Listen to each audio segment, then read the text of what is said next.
안녕하세요, 여러분. 네, 안녕하십니까. 예. 네. 아, 저는 통합 측에서 자랐습니다. 예, 우리 어린 시절을 대학교 다닐 때까지 통합에서 자라다가 제가 선교단체 IBF라고 하는 선교단체 간사 생활을 좀 했는데요. 그때는 합동 쪽 교회에서 대학부를 좀 맡아달라고 그래서 합동 쪽 교회에서 한 3, 4년 사역을 하기도 했습니다.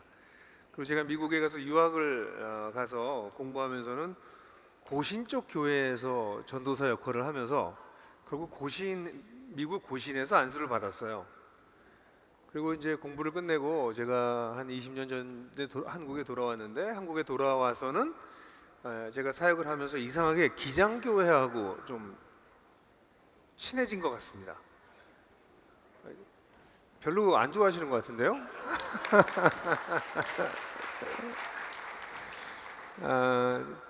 제가 오늘 아침에 여기 나오면서 오늘 기장 쪽 장로님들 모임에 간다. 그랬더니 제 아내가 깜짝 놀라면서 여보 괜찮겠어?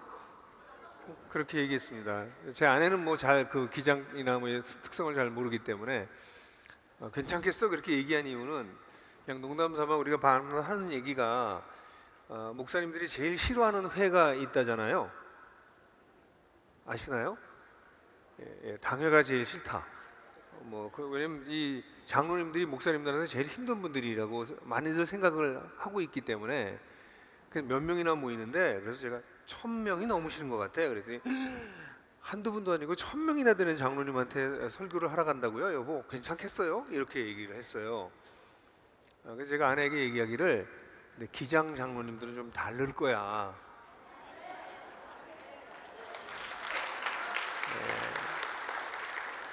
일단 기장에는 여자 장로가 있어. 예, 그 박수 해야 될 만한 일이죠. 여성 장로가 있다는 것만으로도 저는 굉장히 하나님께서 기뻐하실 거라고 저는 생각을 해요. 그리고 뭐 여러분들 저에 대해서는 잘 모르겠지만 제가 가짜 뉴스에 좀 시달리는데, 제가 동성애 옹호자, 종북, 좌파라는 가짜 뉴스가 많이 있어요. 근데 제가 아내에게 말하기를, 이 장로님들 중에서 나를 그렇게 오해할 분들은 안 계실 거야.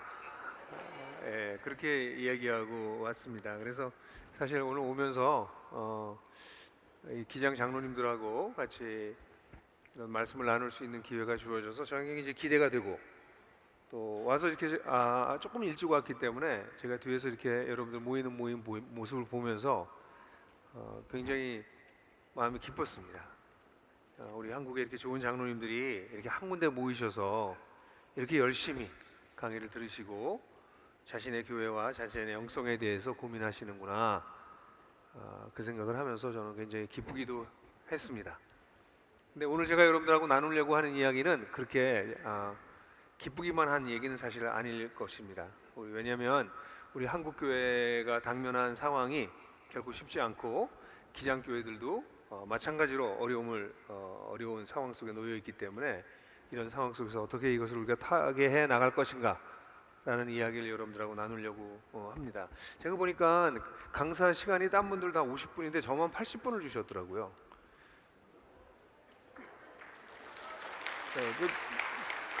네, 제가 좀 놀랐는데 그게 제가 주강사라는 얘기는 아니겠죠. 근데 여하튼 왜 저한테 80분을 주셨지 이런 생각을 했는데요. 여러분들 어쨌든 조금 늦게 시작했지만 같이 여러분들하고 같이 하나님이 우리 시대 우리들을 향해서 어떤 마음을 가지고 계신지 같이 좀 나누는 시간을 가지려고 해요. 제 소개를 좀 간단히 하면, 저는 그렇게 고등학교 1학년 때 회심을 했고요. 그리고 선교단체에서 좀 일을 하고, 왜냐하면 한국 교회에 절망했어요. 어릴 때 제가 회심하고 난 다음에 교회를 보니까 교회가 좀 이상한 거예요. 성경에서 나오는 교회가 아닌 거예요.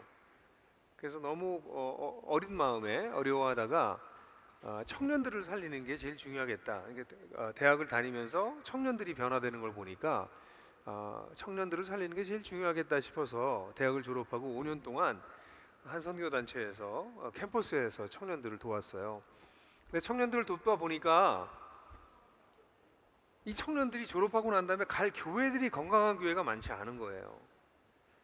신앙생활이라는 게 평생 가는 거잖아요. 청년 때 반짝반짝 하던 친구들이 갈 마땅한 교회가 없다는 것을 보면서 제가 길을 잃었어요. 그래서 제가 29에 미국에 유학을 가서 일단 공부를 좀 더 해야 되겠다. 그래서 제가 공부를 하다가 교회가 답이었구나. 그걸 제가 다시 찾았습니다. 그래서 교회에 대해서 공부하고 제가 신약학으로 박사학위를 받고 그리고 한국에 돌아와서 40서부터 제가 교회를 나들목 교회라고 하는 교회를 세워서 좀 우리 시대에 정말 살아있는 건강한 교회는 뭘까?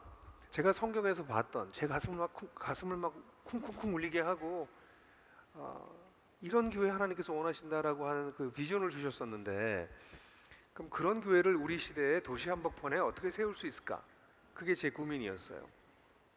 그래서 그런 교회를 나들목 교회라고 하는 교회를 2001년에 세워서 저희는 큰 교회를 지향한 게 아니라 진짜 교회다운 교회. 저는 실패할 거라고 생각했어요, 처음에는.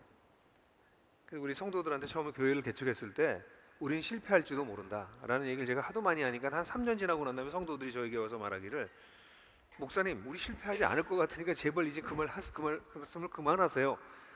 이렇게 얘기를 했는데 그건 제가 진짜 그런 마음을 가졌어요.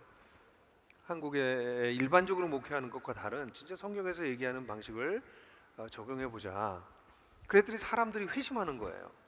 예수님을 믿는 사람들이 늘어나고 그리고 저는 이제 작은 가정교회 하나로부터 시작했는데 그래서 18년이 지나는 동안 저희 교회를 통해서 회심한 사람이 제가 세례를 준 사람만 그래서 저희 교회에서는 정확하게 회심하지 않으면 세례를 주지 않아요.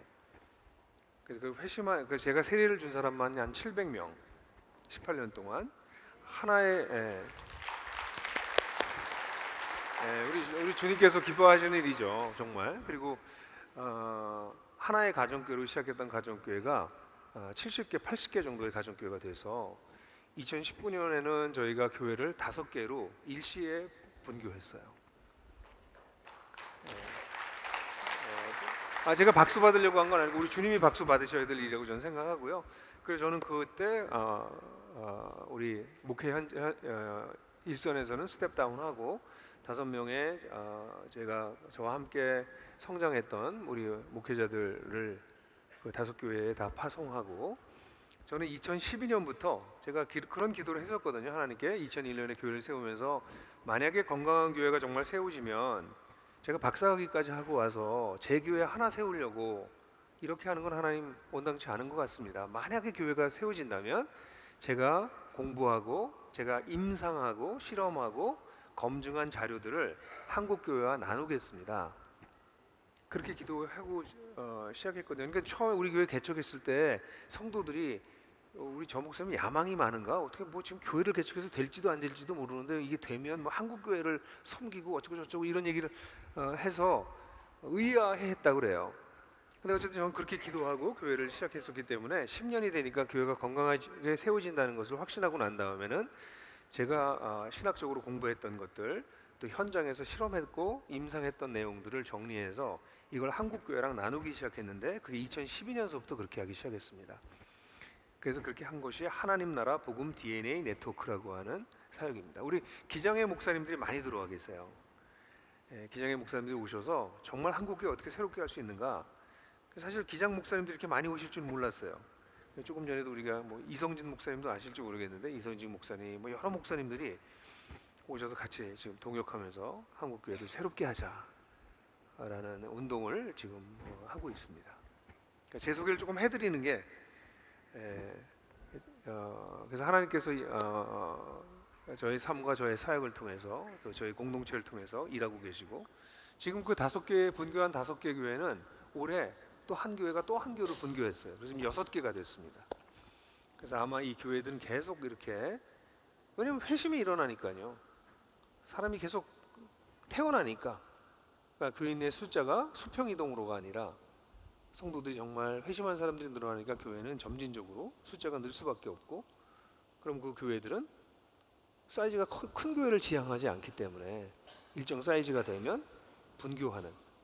제가 볼 때는 지금 5개를 우리가 시작했는데 주님께서 아마 10년, 20년 내에 10개는 훨씬 넘는, 제가 그냥 계산하기엔 한 15개 정도의 교회, 최소 15개의 교회는 앞으로 10년 내에 세워질 것이다. 그렇게 보고 있습니다. 주님이 지금도 일하고 계시기 때문에. 근데 원래 장로님들은 원래 박수를 많이 치시는 거죠. 제가 약간 당황하고 있어요. 이런 회중이 많지 않은데 장로님들 그러면 연세도 많으시고 이렇게 하고 뒤로 이렇게 계시는 분이 이 여자 장로님들이 박수를 치시는 거였던 거예요? 여하튼간에 네, 그래서 오늘 하나님께서 우리에게 하시는 말씀 같이 들었으면 좋겠습니다. 잠깐 기도하겠습니다. 주님, 이렇게 환대받을 수 있는 교회 지도자들, 1000명이 되는 교회 지도자들과 함께 하나님 나라에 대해서, 하나님께서 꿈꾸셨던 그 교회에 대해서, 예수님께서 가르치셨던 그 교회에 대해서, 초대교회들이 따랐고 세웠던 그 교회에 대해서 다 얘기할 수 없지만 그 교회에 정말 중요한 역할을 할 수밖에 없는 장로라고 하는 삶에 대해서 오늘 이야기할 수 있어서 너무 감사하고 감격스럽고 너무 기쁩니다.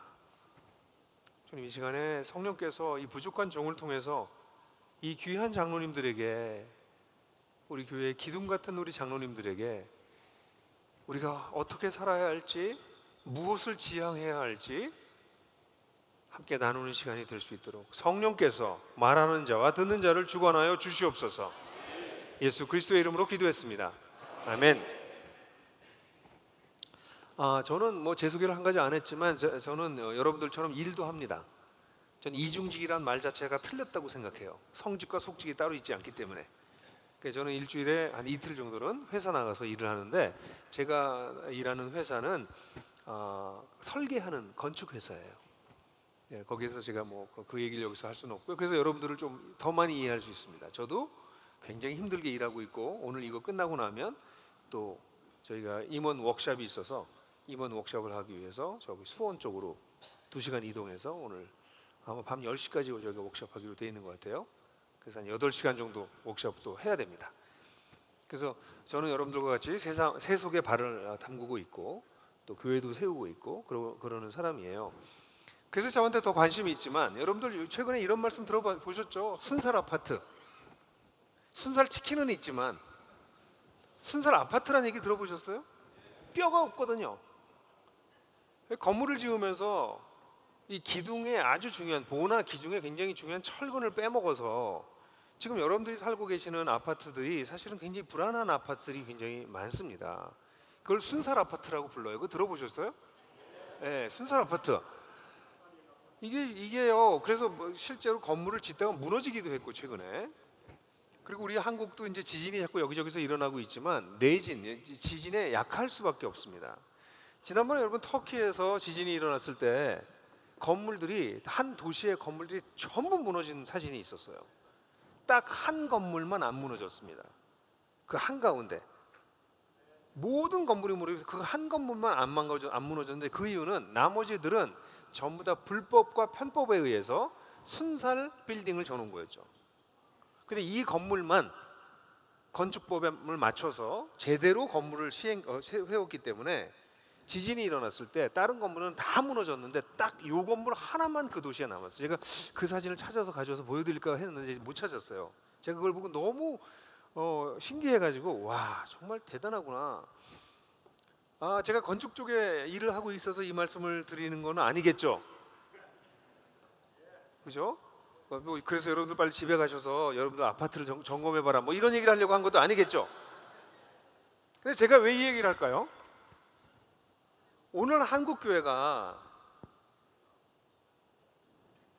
무너지기가 참 쉬운 구조를 가지고 있고, 실제로 다소 무너지고 있는 것을 우리가, 다소가 아니라 상당한 정도로 무너지고 있는 것을 우리가 지금 보고 있기 때문에 그렇습니다. 다른 교단 말고 기장만 하더라도 제가 알기로는 2008년 정도에 숫자적으로 정점을 찍었다가 지금 숫자가 계속 줄고 있는 걸로 알고 있어요. 그리고 코로나가 오고 난 다음에 기장 쪽 통계는 제가 보지 못했지만 한국교회 전체적으로 약 30% 정도의 교인을 잃은 걸로 보여집니다. 30%면 엄청나. 우리가 600만이라고 치면 뭐 700만, 800만 이렇게 얘기하는데 우리 한국교회 교인이 그냥 700만이 그러면 200만입니다. 지금 엄청난 숫자로 줄어들고 있어요. 그런데 교회는 별로 위기감을 못 느낍니다. 왜? 헌금이 별로 안 주니까. 근데 여기 속임수가 있는 거죠. 헌금이 안 주니까 교회는 심각하지 않다고 생각하는 사람들은, 왜냐하면 헌금은 오래된 교인, 충성된 교인들이 헌금합니다. 그 사람들은 다 코로나 이후에 돌아왔습니다. 그리고 코로나 기간 동안도 계속 헌금했습니다. 근데 누가 줄었나요? 믿음이 없는 친구들, 젊은 세대들, 이런 세대들은, 그러니까 어떤 면에서는 우리 한국 교회는 교회 내에, 그러니까 교회 자체가 선교지가 되어버렸어요. 교회 내에서도 예수님을 제대로 믿고 따르지 않는 사람들이 상당히 많이 있습니다. 근데 그 사람들 다 크리스찬으로 쳐준 거죠. 근데 사실은 크리스찬들이 아니에요. 그 사람들은 교인이었습니다. 그러니까 이런 위기 상황이 오니까 그 다음에 주일 예배를 안 드려도 된다고 하는 주일 성수라고 하는 봉인을 해제시켜 버리니까 그들이 교회를 다시 돌아와야 될 이유를 못 찾는 것이죠. 거기다가 온라인 예배에 눈이 열렸어요. 옛날엔 다른 교회 예배를 드리면 약간 뭐 배신하는 것 같고 죄책감이 드는 것 같아서 다른 교회 가서 예배를 드릴 수가 없었거든요. 근데 온라인으로 예배를 드리다 보니 이 화려하고 설교 잘하고 일단 영상 퀄리티가 차이가 나요. 이 4K로 찍는 거랑 해상도가 떨어지는 카메라로 하나 딱 받쳐서, 그것도 수평도 못 맞춰가지고 이렇게 하고 찍는, 그 자기 교회 예배를 드리다가 아유 좀 그러다 그래서 잠깐 딴 교회를 가서 보니까 이건 텔레비전보다 더 선명한 화질에 카메라가 막 몇 대가 달라붙어가지고 막 입체적으로 중계를 하고, 거기다 목사님은 설교를 얼마나 이렇게 재밌게 잘하고 거기다 목사님 잘생기기까지 하고, 그러니까 이 어린 그리스도인들이 왜 우리 교회 나와야 돼 내가 구질구질하게. 그래서 굉장히 많은 사람들이 수평이동에 갔습니다. 그래서 대형 교회들 중에서는 입틀막, 이거 아세요 여러분들? 저도 여러분 이렇게 나이가 좀 있지만 젊은 세대의 말을 배우려고 애를 많이 써요. 제가 우리 대통령 덕에 지난주에 드디어 63세가 됐습니다. 옛날에 굉장히 높았는데 또 낮춰주셔서 하여간 지난주에 생일이 있었어요. 그래서 지난주에 공식적으로 제가 우리 대통령님 명에 의하여 63세가 됐어요. 저도 나이가 좀 있는 거죠, 저도? 저희 위에 형님 누님들 손 들어보실래요? 제 형님 누님들 손 들어주세요. 형님 누님들.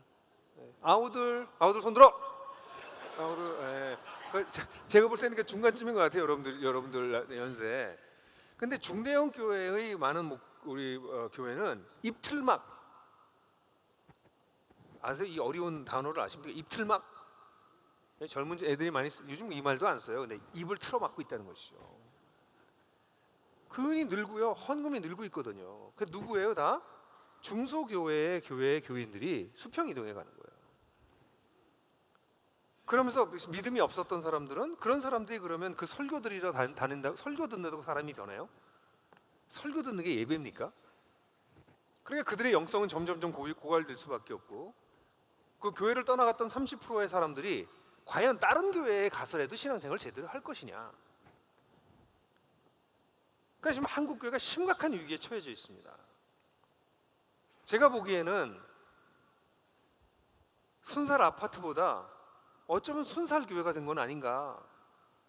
이런 위기 상황에 교회가 지금 사방에서 무너지고 있는 것이죠. 여러분들 교회는 어떤지 모르겠어요. 여러분들 다 여기 오신 분들의 교회가, 기장에 있는 교회가 지금 한 1,800개 정도라고 제가 들었는데, 그러니까 그 교회에 있는 장로님이 안 계신 교회도 있으니까 여기 오신 교회가 아마 1,000개 정도 되지 않을까. 대단한 분들이세요, 여러분들. 1,000개의 교회를 이끌어가고 있는 성도 지도자들이시기 때문에 저는 그래서 여러분들하고 이런 문제를 같이 고민해야 된다, 우리가. 그래서 이 문제를 얘기하기는 한두 시간으로 얘기할 수 있는 얘기는 아닙니다. 제가 하나복 DNA 네트워크라고 하는 걸 통해서 우리 목회자들하고 이런 얘기를 나눌 때 어떻게 그럼 교회를 새롭게 할 거냐? 그 제가 강의를 뭐 한 70분에서 90분짜리 강의를 24개를 합니다. 그러니까 이게 목사님들하고 그렇게 정말 심각하게 고민해야 될 만큼 내용이 많아요.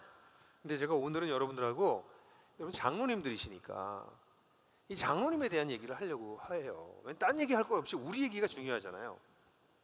근데 왜냐하면 장로님들은 교회의 기둥 같은 분들이셔서 그래요. 기둥이, 그러니까 우리 교회가 누가 문제가 있다 뭐 이런 얘기를 하는 거는 우리 이 리더가 된 사람들은 창피한 겁니다. 리더는 자기가 책임지는 사람이 리더예요. 지금 한국 우리 정치계도 보면 계속해서 아무도 책임을 안 지려고 들잖아요. 밑에 사람들한테 계속 책임지우잖아요. 그건 리더들이 아니에요. 리더는 최종적인 책임은 내가 진다거든요. 그럼 우리 교회의 책임은 누가 져요? 내가 지는 겁니다. 그것도 장로님들이시잖아요. 우리가 져야 돼요. 그럼 교회가 위기가 왔다면 그 교회를 붙들고 세워주고 있는 기둥 같은 사람들이 누구여야 돼요? 우리입니다. 나입니다. 나. 딴 사람한테 그 얘기를 할 처지가 못 돼요. 우리는. 그럼 우리는, 나는 도대체 어떤 장로가 돼야 될 건가? 우리 교회를 이렇게 딱 지켜줄 수 있는, 지킬 뿐만 아니라 플로리싱 할 수 있는, 넘치게 해서 번창하게 만들 수 있는 그런 장로는 어떻게 될 수 있는가? 그 여러분들 과제세요. 우리 오늘 좀 같이 고민해 봤으면 좋겠어요. 이 짧은 시간에 제가 얼마큼 잘 전달할 수 있을지 모르겠지만 여러분들하고 얘기를 좀 같이 나누려고 해요. 그러기 위해서는 먼저 우리가 어떤 건물을 세우고 있는지를 먼저 알아야 됩니다. 여러분, 계집은요 기둥이 별로 필요가 없습니다. 그렇죠? 계집은 그냥 판자떼기로 해도 안 무너져요. 근데 2층 집만 되더라도 구조가 중요합니다. 3층? 10층? 아름다운 건축물? 지으려면 이건 쉽지 않은 것이죠. 그렇다면 우리가 세우는 건물은 어떤 건물일까? 다시 말해서 교회는 무엇인가? 라는 질문부터 시작해야 됩니다. 여러분들 교회, 그러면 이미 여러분들은 머릿속에 교회는 이런 거야 라고 하는 생각이 있으실까요? 없으시면 안 되죠. 신앙생활을 얼마나 했는데. 근데 중요한 건 여러분들이 머릿속에 가지고 있는 생각과 하나님께서 원래 계획하셨던 그림과는 얼마나 맞아떨어지느냐 하는 게 중요합니다. 여러분들이 나는 교회는 이런 거로 생각해 하는 건 뭐 얼마든지 생각하실 수 있어요. 그리고 모든 사람이 그 생각을 합니다. 교회 막 처음 온 사람도 그런 생각을 해요. 교회는 이런 것일 거야 라고 생각을 합니다. 신앙생활을 오래 했다면, 더더욱 그런 생각이 우리 속에 없다면 그건 이상한 일이죠. 근데 문제는 뭐예요? 내가 생각하고 있는 교회라고 하는 것과 하나님이 계획했던 교회는 같은 거냐? 아니면 이게 교집합이라도 있는 거냐? 비슷하게. 아니면 떨어져 있는 거냐? 만약에 우리가 생각하는 교회가, 우리가 세우고 있는 교회가, 우리가 헌신한 교회가 주님께서 세우라고 하는 교회에서부터 좀 동떨어져 있다면 우리는 아무리 애를 써도 순살교회를 세울 수밖에 없는 거죠. 그럼 교회가 뭐냐는 얘기를 하려면 수십 시간을 우리가 얘기해야 되고 공부해야 돼요. 근데 그렇게 할 수는 없잖아요. 그럼 교회가 뭐냐를 얘기할 때 제일 중요한 거는 성경에서 교회를 어떻게 표현하고 있느냐입니다. 여러 가지 메타포가 있어서 한 신학자는 거의 99개의 상징이 있다. 성경에는 교회를 가르치는, 그렇게 얘기하는 학자가 하나 있었어요.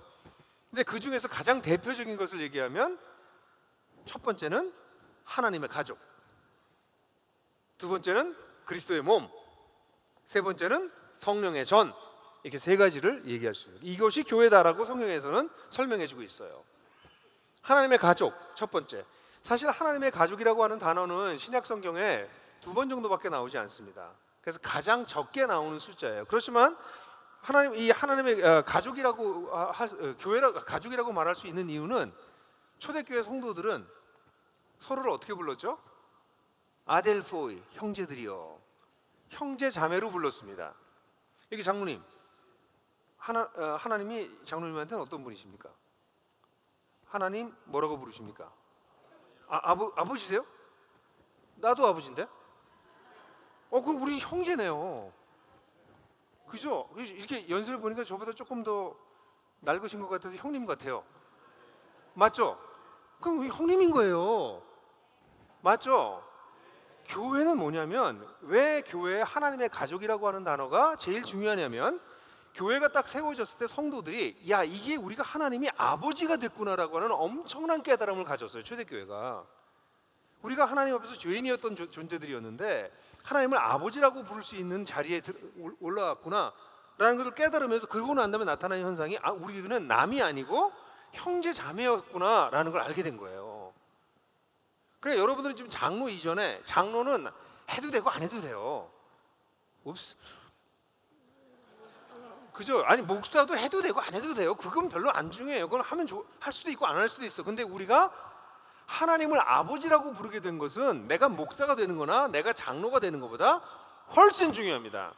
둘 중에 하나를 택하라고 그러면 당연히 하나님을 아버지라고 부르는 걸 택할 것입니다. 맞나요? 그럼 옆에 사람을 보면서 이렇게 좀 보세요. 딱 주민등록 빨리 까셔서 형님인지 동생인지, 아우님, 형님, 친구, 나이가 같으면 옆에 사람하고 한번 보세요. 형님인지 동생인지 하세요. 저 뒤에 왜 안 하세요? 저 옆에 사람 보시면서 형님 되세요?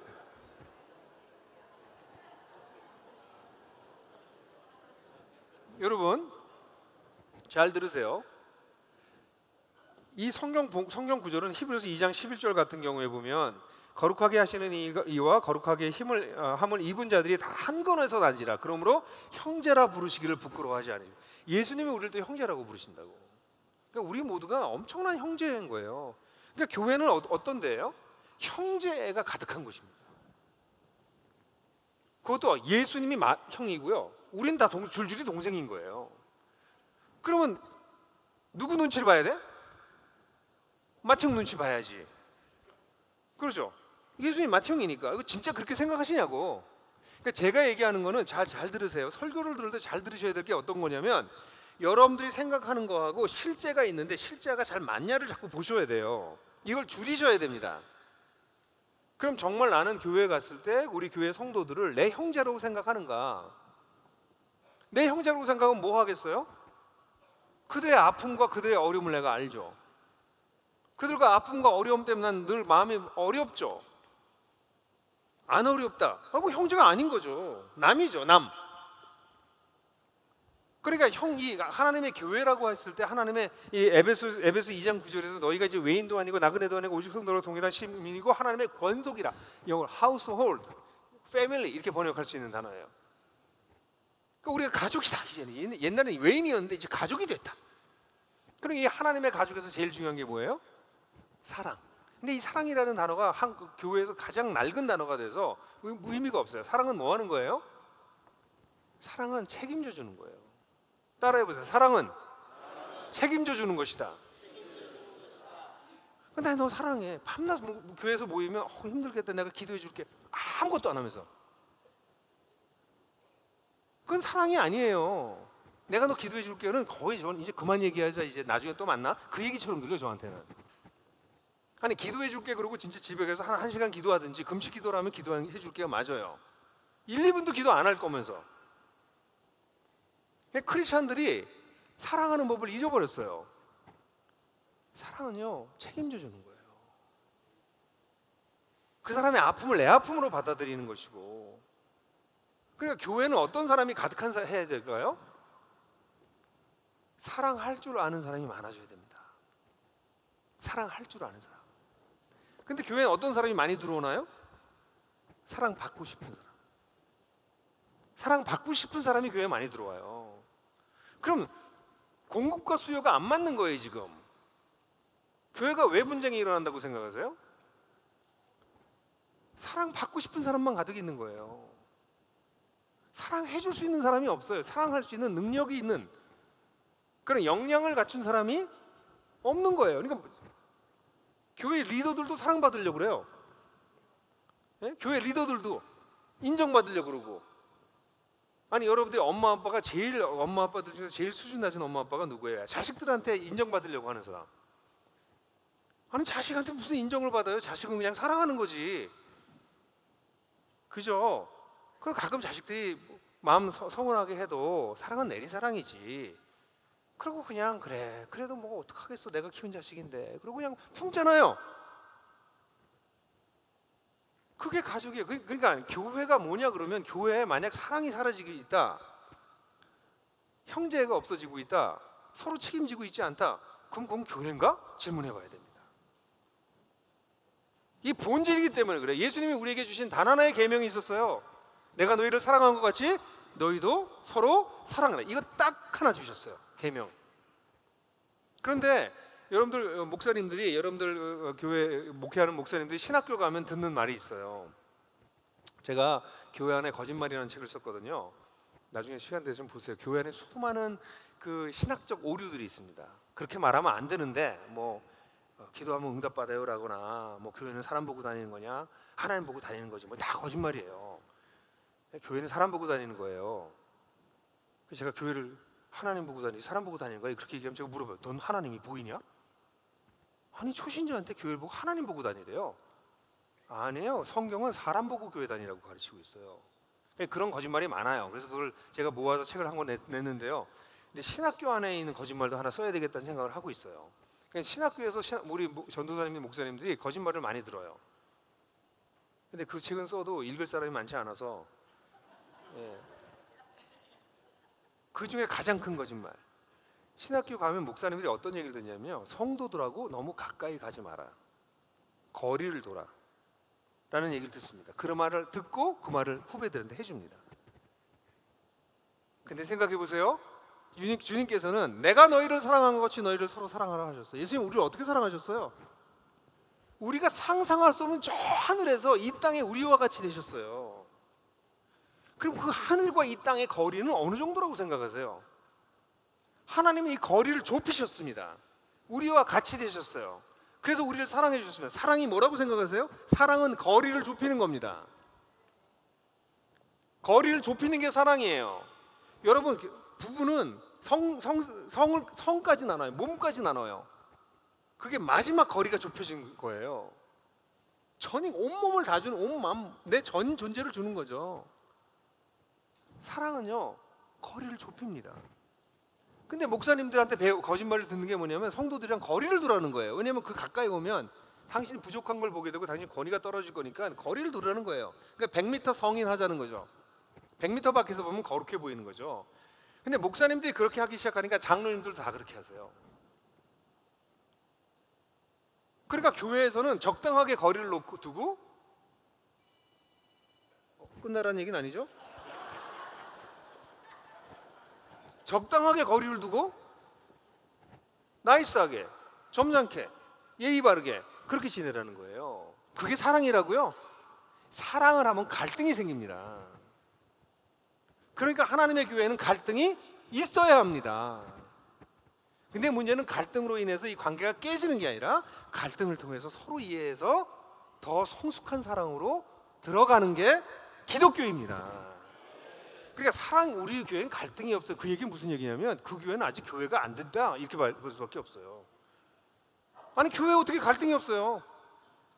갈등은 느리는 겁니다. 완전히 성숙한 사람들이 모이기 전에는, 완전한 성숙한 사람이 모였다 할지라도 불편함과 갈등은 때때로 생깁니다. 그죠? 그러니까 교회가 어떤 교회냐 할 때 제일 중요한 게 뭐냐면, 첫 번째가 하나님의 가족인가. 갈등이 있지만, 아니, 우리 집에서 갈등이 있다고 집 뛰쳐나가요? 애들이? 뭐 어릴 때 애들이 뛰쳐나가겠지만 그 뛰쳐나가겠어요? 우리 가족인데. 그러니까 첫 번째, 교회가 뭐냐 할 때 여러분 머릿속에 딱 떠올라야 될 건, 뭐 건물, 조직, 교단, 거기에 있는 직책, 뭐 이런 건 다 제끼시고, 성경에 그런 건 나와 있지도 않고요. 사실은 성경에서 제일 중요하게 얘기하는 것은 사랑하고 보살피는 하나님의 가족이더라. 첫 번째. 아멘? 네. 그러니까 여러분들 교회가 좋은 교회냐 안 좋은 교회냐는, 성도들이 오고 싶은 교회는 좋은 교회예요. 왜 오겠어요? 성도들이 사랑이 필요한 사람들이 교회에 온다니까. 근데 여기 오면 사랑이 채워진다니까요. 그럼 교회에 오고 싶죠. 근데 교회에 오기 싫어요. 나 사랑 안 해주니까. 나한테 이래라 저래라 하고, 나 비판하고, 나 정죄하고, 내 말은 안 들어주고 자기네 말만 맞다 그러고. 누가 와요? 젊은 사람들이 오겠어요? 젊은 사람 더 안 오죠. 이제 젊은 사람들이 교회를 떠나간다고? 아니요. 젊은 사람들이 교회를 찾고 있어요. 그렇게 진정으로 사랑하는 교회를 찾고 있어요. 젊은 사람들이. 저희 나들목교회 보세요. 젊은 사람들 계속 늘어나고 있어요. 사랑이 없으니까 안 가는 거예요. 어른들이 사랑할 줄 모르니까. 그게 첫 번째. 이 얘기만 가지고도 제가 하고 싶은 얘기가 너무 많은데 좀 절제할게요. 할 얘기가 많으니까. 두 번째는 그리스도의 몸입니다. 여러분들이 아시는 것처럼 예수님이 머리시고 로마서나 고린도전서에 나와 있죠. 우리가 한 몸이 돼서 서로 지체가 되었다. 그리스도가 머리라고 하는 건 뭘 뜻할까요? 그가 주권을 가지고 있다는 거예요. 주권을 가지고 있다는 건 뭘까요? 주권만 가지고 있다. 그렇지 않아요. 주권을 가지면 움직입니다. 여러분 저를 따라해 보세요. 자, 손 드세요. 자, 딴 데는 움직이지 말고 손가락만 움직여 보세요. 이게 되나요? 손목도 같이 움직여 보세요. 같이. 예. 오, 잘하시는데요. 자, 그다음엔 이 팔뚝 이 위만 움직여 보세요. 이거 되세요? 네, 류마티스 이기셨군요. 네. 그다음에 이제 어깨도 같이 움직여 보세요. 이렇게. 제가 여기서 보니까 다 미친 것 같아. 근데 여러분들 왜 이렇게 움직였어요? 머리가 그렇게 하라고 그랬거든. 그죠? 그럼 머리가 그렇게 하라고 그럴 때는 왜 그렇게 하라고 그래요? 목적이 있기 때문입니다. 그리스도의 몸이라고 하는 것은 우리가 서로 다른 사람이 한 지체를 이루었다라는 것 정도를 넘어서서 그리스도가 머리가 되시면 그 머리이신 그리스도는 우리를 통해서 무슨 일을 하시려고 하세요. 그냥 고기 덩어리도 있잖아요. 이게 그 소를 잡아놓으면 거기도 머리가 있잖아요.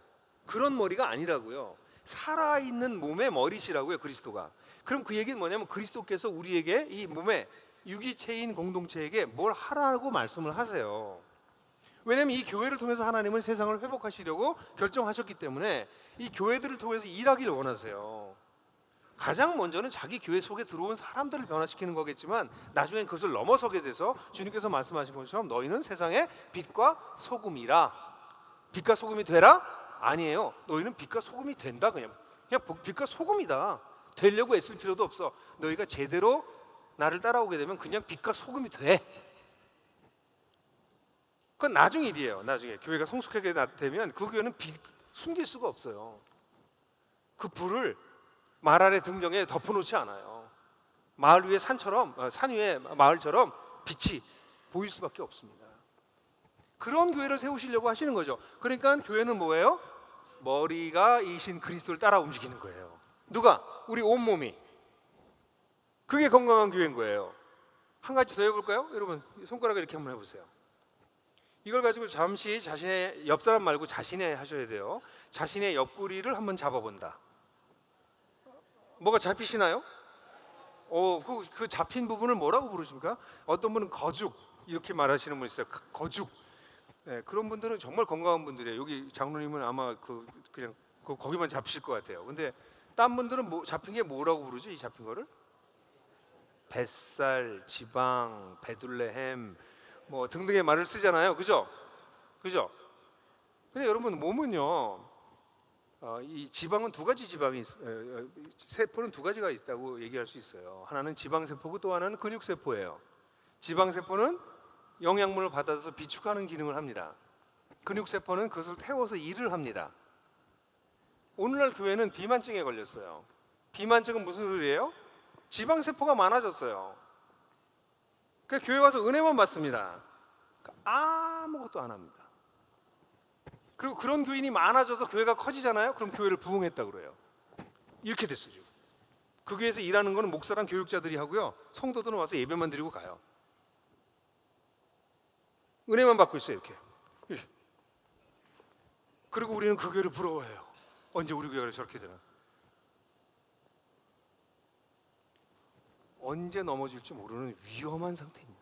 고위험군의 건강 상태를 가지고 있는 교회를 만들면서 그런 교회가 되기를 원한다면 이건 그리스도의 몸을 이해하지 못한 거죠. 그리스도의 몸은 우리 몸의 지체가 된 이 모두가 함께 머리이신 그리스도에 따라서 우리 공동체를 향하신 하나님의 뜻을 이루기 위해서 함께 움직이는 교회입니다. 그럼 질문을 해봐야 되는 거지. 그럼 우리 교회는 정말 머리이신 그리스도의 뜻을 분별하려고 애를 쓰고 지도자들은 그 분별된 뜻이 성도들에게 제대로 소통이 이루어지고 소통이 이루어진 것이 교회 속에서 적든지 크든지 교회가 함께 하나님의 우리에게 주신 미션을 그런 삶을 감당하려고 서로 협력하면서 살아가는 재밌거든요. 그렇게 살면 그러니까 앞에 하나님의 교회, 하나님의 가족이라는 교회는 어떻다고요? 사랑을 받는 곳이라면 그리스도의 몸에 속에 들어가 있는 교회는요 재밌어요. 왜냐면 주님께서 이 세상을 위해서 하신 일이 얼마나 놀라운 일이겠어요? 근데 그 일에 우리를 부르셨다고요. 이 표정도 여기서는 아멘이 나왔어야 되는데, 제가 그래서 휴대용 아멘기를 하나 만들어서 가지고 다닐까 생각을 해요. 여기다 이렇게 세워놓고 필요할 때 딱 누르게. 근데 어떤 때는 아멘이 안 나와야 되는데 아멘이 나오고, 어떤 이게 나올 만한데 안 나오고, 이런 게 있어서 그래서 하나씩 이렇게 누르면 좋겠다 이런 생각을 옛날에 하는데요. 다시 예수님이 지금 세상을 회복하고 계시고요. 그 회복하시는 일에 머리가 되셔서 교회가 된 우리를 통해서 여기에 있는 모든 사람 하나하나가 역할을 감당해서 그 회복하시는 일을 하고 계시다고요. 예. 좀 생각보다 볼륨이 너무 컸어요. 깜짝 놀랐어요. 아니 정말 여러분 그거 정말 믿으세요? 하나님이 일하고 계시는 거 안 믿는 사람도 많은 것 같아요. 장로님들 가운데 하나님 일하고 계세요. 근데 당신들이 원하는 방식으로 일하지 않으세요. 하나님이 일하시는 것 같지 않다고 느끼는 건 당신들이 당신 방식으로 일하기 때문이에요. 하나님은 하나님의 일을 하고 계세요. 예수는, 그리스도는 우리 교회의 머리시기 때문에 그분을 정말 따라가면 교회는 작은 교회든 큰 교회든 건강할 수밖에 없으며 하나님께서 하시는 일에 동역할 수밖에 없습니다. 그건 영광스러운 일이고 재미난 일이에요. 그래서 두 번째 교회의 특징은 그리스도의 몸이라는 것입니다. 그 다음에 세 번째는 성령의 전이에요. Temple of Holy Spirit. 성령의 전이라고 하는 구절은 고린도서 3장 16절에 너희가 하나님의 성전인 것과 하나님의 성령이 너희 안에 거하시는 걸 알지 못하느냐. 에베소 2장 21절에 그의 안에서 건물마다 서로 연결해서 주 안에서 성전이 되어가고 너희도 성령 안에서 하나님의 거하실 처소가 되기 위해서 함께 지어져 가느니라. 이런 구절에서 나타나는 사상입니다. 그러니까 우리의 공동체 속에는 성령께서 임재하시는 거예요. 템플, 성령의 전하면 뭐가 떠오르세요? 템플하면 장로님들은 다 아시겠죠. 구약의 템플이 떠오르겠죠. 구약의 템플에서는 뭐가 끊어지지 않죠? 연기가 끊어지지 않습니다. 왜 연기는 계속 나오고 있죠? 제사가 계속 드려지기 때문입니다. 성령의 전이라고 하는 것은 굉장히 중요한 것은 예배 공동체라는 것이에요. 그들은 살아계신 하나님을 예배합니다. 예배하는 것이 즐겁습니다. 예배하는 것이 그들의 모이는 목적입니다. 그리고 그 예배를 믿음이 어린 사람으로부터 시작해서 믿음이 아주 좋은 사람들까지 다 같이 그 예배에 참여할 수 있는 그런 예배를 드립니다. 여러분들 예배는 어떠세요? 혹시 이런 집에서 모이시면 식사하기 전에 이제 기독교 집안에서 예배 드리잖아요. 그래서 야 빨리 예배 드리고 밥 먹자. 그쪽이십니까? 아니면 야 빨리 밥 먹고 예배 드리자 쪽이십니까? 어느 쪽이십니까? 이게 되게 중요한 얘기예요. 별거 아닌 얘기 같죠? 예배를 드리긴 드리는데 형식적으로 드리는 것과 예배가 목적이 되는 거는 달라요. 그러니까 우리 모일 때마다 야 빨리 밥 먹고 예배 드리자. 제가 어제 저희 집에서 우리 아이들 셋하고 저희 부부하고 같이 이제 생파를 했어요. 제 생일이 지난주 토요일이었지만 날짜를 기억하셨으니까 혹시 나중에 여러분들. 근데 어쨌든 그래서 우리 아이들하고 같이 예배를 드렸어요. 근데 같이 식사했어요. 저녁 6시부터 식사를 한 8시까지 하고 그다음에 같이 얘기하고 쭉 얘기하고 그다음에 나중에 한 10시 반 돼서 같이 찬양하고 기도 제목 나누고 예배하고 그랬어요. 저희한테는 아이들한테 물어보세요. 우리 예배가 언제부터 시작된 것 같으니? 그럼 우리 아이들은 그렇게 얘기할걸요? 우리 식사 시작할 때부터 했을 거예요, 아빠. 제 아이들은 27, 25, 23입니다. 다 컸습니다. 우리 가족은 예배하는 걸 즐거워합니다. 예배가 우리 가정의 중심에 있습니다.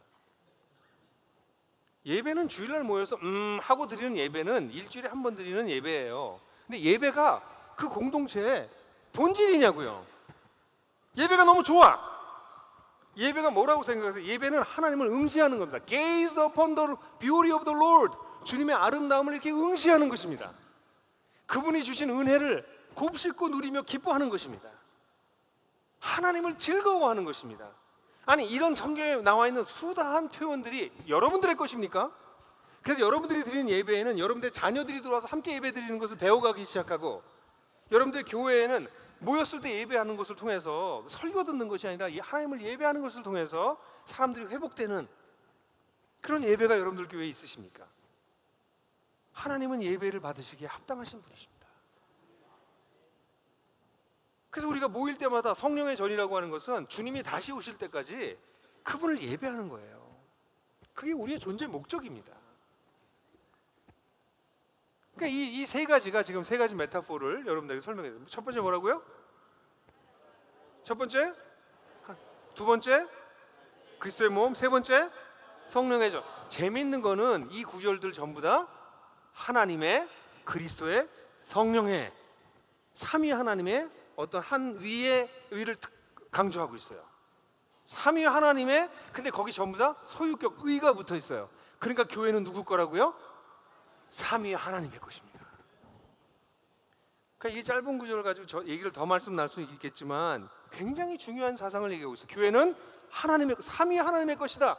그래서 그 교회는 하나님의 성품이 드러나기 때문에 사랑이 그 속에 살아있는 사랑, 책임지는 사랑, 말만 하는 사랑만 아니라 진짜 사랑이 거기 있다. 그러니까 사람들이 거기 오고 싶어 한다. 근데 그들이 와서 사랑을 받을 뿐 아니라 시간이 지나면 머리이신 그리스도를 따라서 각자 자기 역할을 감당함으로 그 공동체를 향해서 하나님께 주신 하나님의 놀라운 뜻을 이루어간다. 함께 연합해서. 그리고 그들은 일하러 모인 사람들이 아니다. 실제로 그들은 하나님을 예배하는 것을 가장 소중한 사명으로 여기고 있고 그 예배를 즐기고 누린다. 이게 교회라는 겁니다.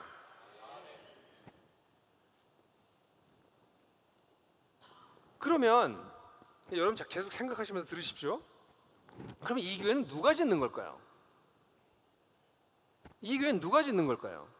누가 세우는 걸까요?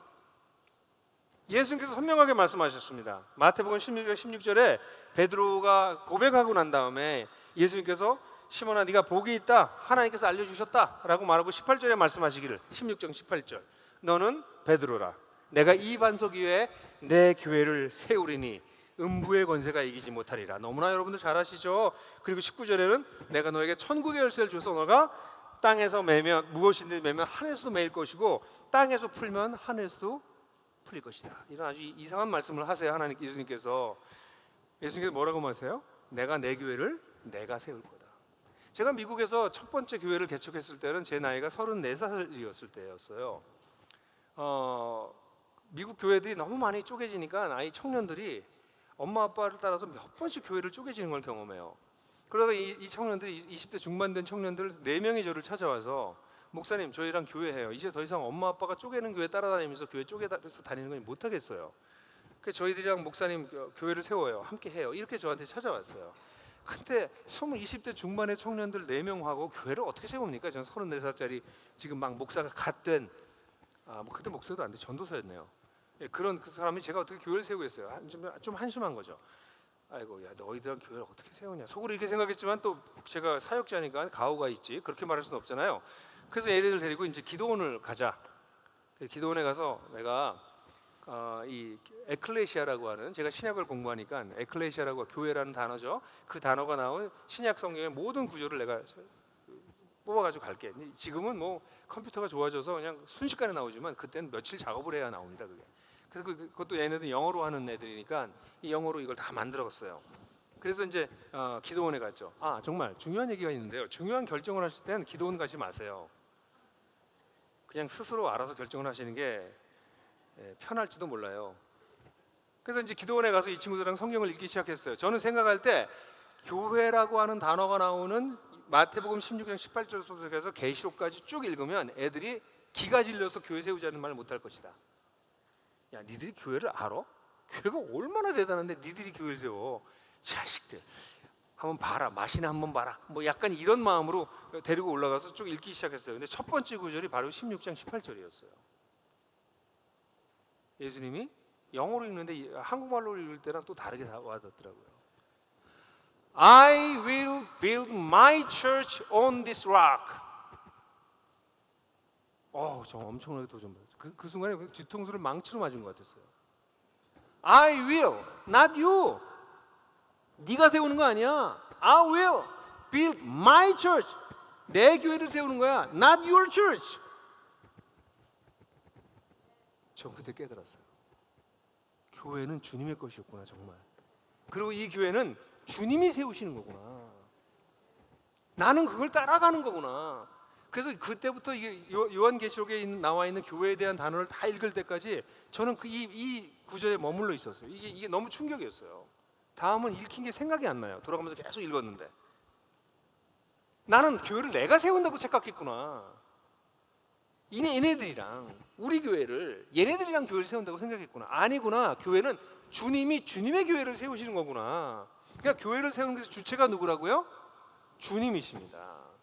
근데 왜 교회가 안 세워지냐면요, 주님이 세우신 대로 따라가지 않고 자기들의 교회를 자기들이 세우니까 교회가 안 세워지는 거예요. 주님이 말씀하셨잖아요. 내가 내 교회를 세운다고. 정말 믿으십니까? 그러면 우리가 교회는 그렇게 힘든 게 아닐 거예요. 교회 세우는 건 그렇게 어려운 일이 아닐 거예요. 주님이 하고 계시는데요. 이걸 정말 믿으세요? 그럼 교회가 그렇게 힘들면 안 되는 거 아니에요? 그럼 뭘 놓쳤기 때문에 교회 세우는 게 힘들고 장로하기도 힘들고 목회하기도 힘들고, 아니 힘들긴 힘들지만 힘들지 않고 되는 일은 없으니까. 근데 힘들지만 우리가 노력하고 애쓴 것과는 비교가 안 될 만한 열매들이 막 나오는 거죠. 이건 뭐지? 우리 노력을 10을 했는데 이거 나오는 건 100이 나오네. 그럼 우리는 알죠. 이건 내가 세운 교회가 아니에요. 난 10을 하느라고 오병이어를 냈어요. 내가 가지고 있는 전부를 낸 거예요. 나로서는 엄청나게 헌신했죠. 내가 헌신했다고 오병이어는 한 사람밖에 못 먹어요. 근데 그 헌신했더니 몇천 명이 먹는 거지. 이건 누가 한 거예요? 오병이어를 넌 내가 한 거라고요? 난 내 전부를 바쳤죠. 그런 이제 알게 되는 거죠. 내가 전부를 바친 걸로 이게 된 게 아니라 하나님이 하신 게 있구나. 이게 교회의 본질이구나. 교회는 누가 세운다고요? 주님이 세우십니다. 저는 우리 목사님들에도 이 얘기를 정말 해드려요. 당신이 당신 교회를 세우려고 하니까 이렇게 힘들지. 그러니까 온갖 방법을 쓰지. 나중에 안 되는 건 뭔가 막 목회 기술을 막 쓰는 거죠. 그 다음부터는 주님이 하시는 방법을 따라가면 되는데, 물론 그게 그렇게 단순하지 않아요. 주님이 하신다 이렇게 해서 그러니까 알아서 하세요 이런 거 아닙니다. 왜냐하면 주님은 교회의 청사진을 우리에게 보여주셨고 교회는 어떻게 기능하는지를 다 알려주셨기 때문에 배워야 될 게 굉장히 많습니다.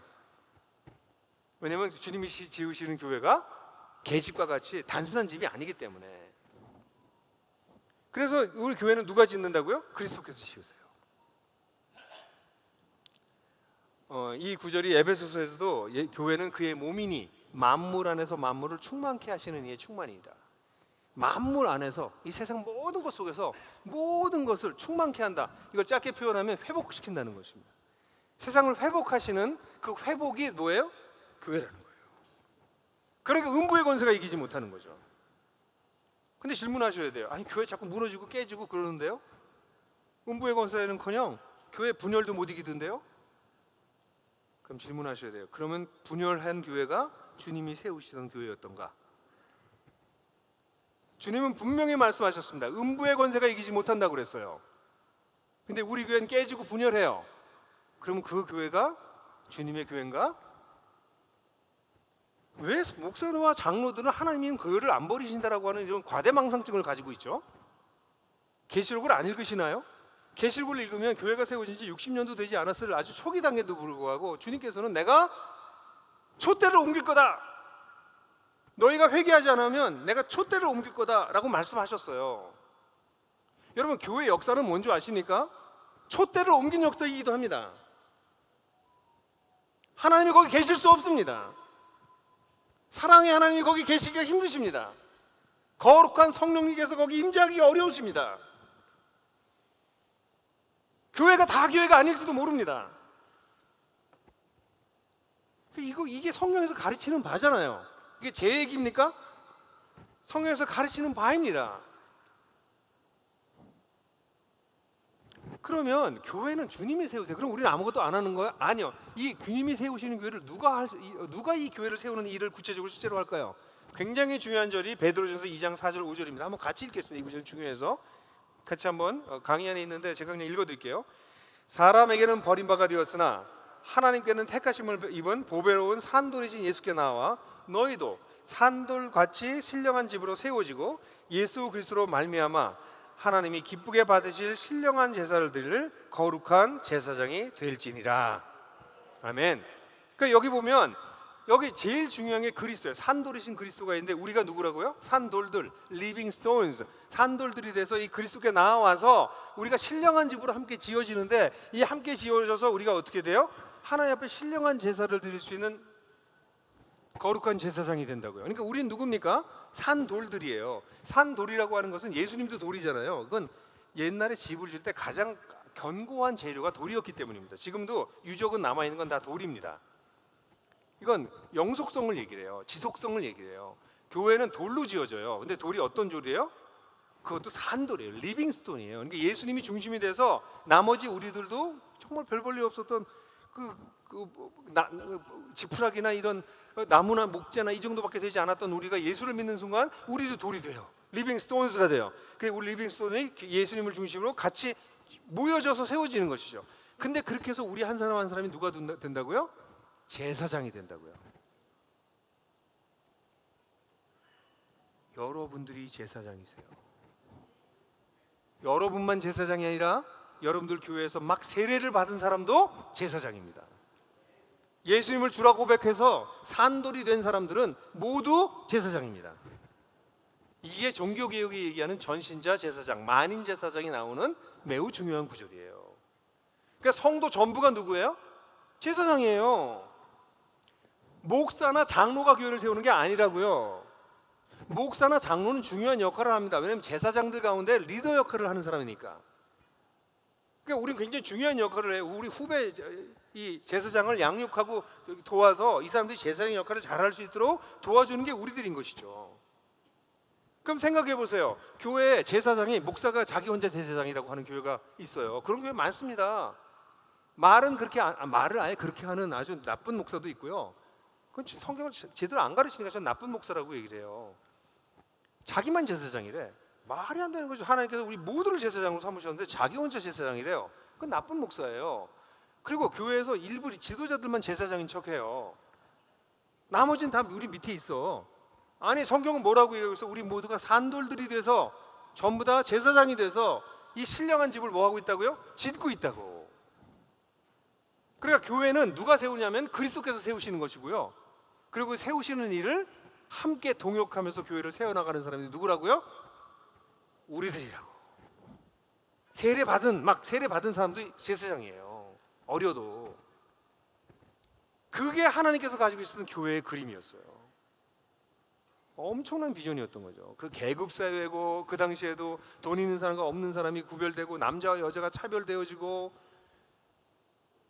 이스라엘 사람과 유대인과 이방인이 서로 차별하고 그런 상황에서 사도 베드로 바울 같은 경우에는 그리스도 안에서 누구든지 그리스도로 옷 입은 자들은 그리스도 안에서 모두 하나니라. 남자도 유대인도 헬라인도 자유자도 종도 남자도 여자도 없이 다 하나니라. 와, 이게 지금 고대 사회에서 지금도 2000년 넘은 사회에서 이런 걸 막 선언했다는 건요, 좀 혁명이에요, 혁명. 지금 우리 사회도 안 되고 있는 건데 그냥 교회에서 그 일이 막 벌어지기 시작하는 거죠. 그러니까 모든 성도들이 교회에 들어와가지고 차별받지 않고 함께 힘을 합쳐서 교회를 세워나가니 이게 세상에 소금과 빛으로 그냥 드러나 버리는 거죠. 소금과 빛이 되려고 애를 쓰는 게 아니죠. 왜냐면 이런 공동체가 없었거든요, 고대 로마 사회에. 지금도 마찬가지입니다.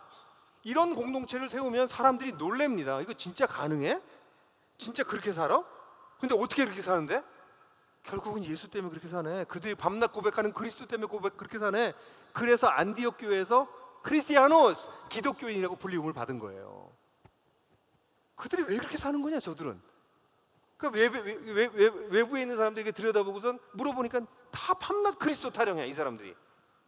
그럼 얘네들 별명 하나 줘주자. 그리스도파, 그리스도주의자, 크리스티아노스. 이게 기독교인이라고 하는, 크리스찬이라고 하는 단어가 나온 역사적 배경입니다. 우리가 짓지 않았어요. 세상 사람들이 우리를 보고 져준 건 이름입니다. 근데 그 아름다운 그리스도인이라고 하는 이름이 요즘 개독인이라고 불리우는 상황이 됐으니 우리가 어찌 슬퍼하고 괴로워하지 않을 수 있게 됐습니까?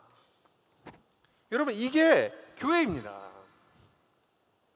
교회는 그리스도의 하나님의 가족이며 그리스도의 몸이며 성령의 전이시고 거기에 소유격이 나와 있는 것처럼 삼위 하나님이 교회를 짓고 계시고, 근데 그 교회를 세우시는 놀라운 일에 우리 모두를, 모든 성도를 부르셨어요. 이게 좀 떨어지는데요, 다시. 그리고 그럼 장로와 목사님 필요 없느냐? 아니에요. 집에 아이들 다 중요하지만 부모만큼 가정을 책임지는 중요한 사람이 없어요. 그럼 장로는 도대체 그러면 어떤 역할을 하는 사람이냐라는 얘기를 좀 짧게 하고 넘어갈게요. 이런 교회를 하나님께서 세우고 계십니다. 실제로 지금도 세우고 계세요. 그러니까 저는 그렇게 우리 목사님들한테 얘기해요. 성경에서 하나님께서 하시려고 하는 길에 서면 사역은 힘들지만 엄청난 열매가 나온다.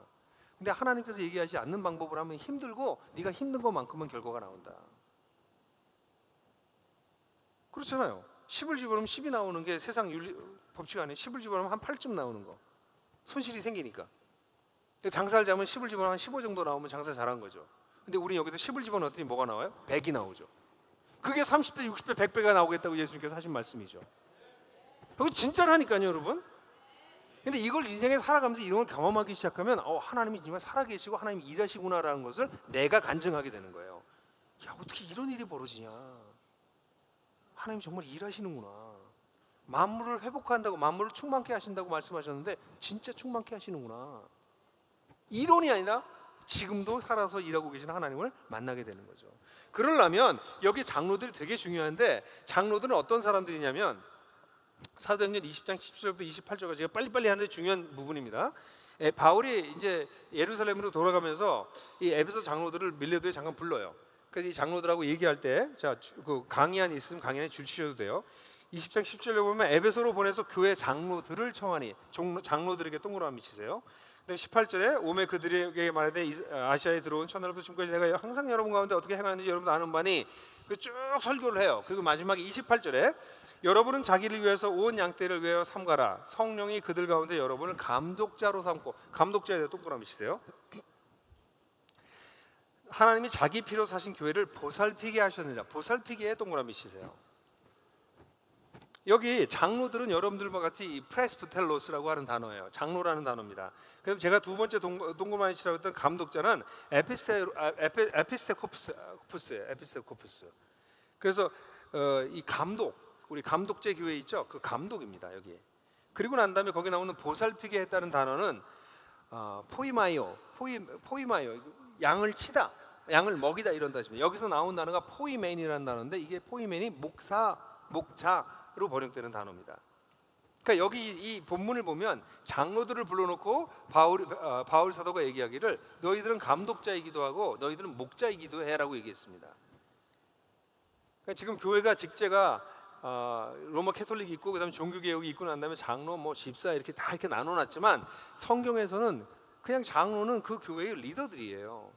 영적 지도자들이 장로예요. 이 사람들이 하는 일은 감독자예요. 교회를 보호하고 교회를 건강할 수 있게 감독하는 거예요. 그 다음에 그들은 목자예요. 사람들을 키우고 돌보는 일이에요. 이걸 다 하는 겁니다, 장로가. 이런 현상은 베드로전서 5장 1, 2절에서도 그대로 나타나요. 베드로 사도가 말하기를 너희 중에 있는 장로들에게 권하노니 나는 함께 장로된 자요. 장로들한테 얘기하고 있어요. 그다음에 우리 그리스도의 증인이요 나타나 영광에 참여할 자로서 말하기를 너희 중에 있는 하나님의 양무리를 치되, 이렇게 나옵니다.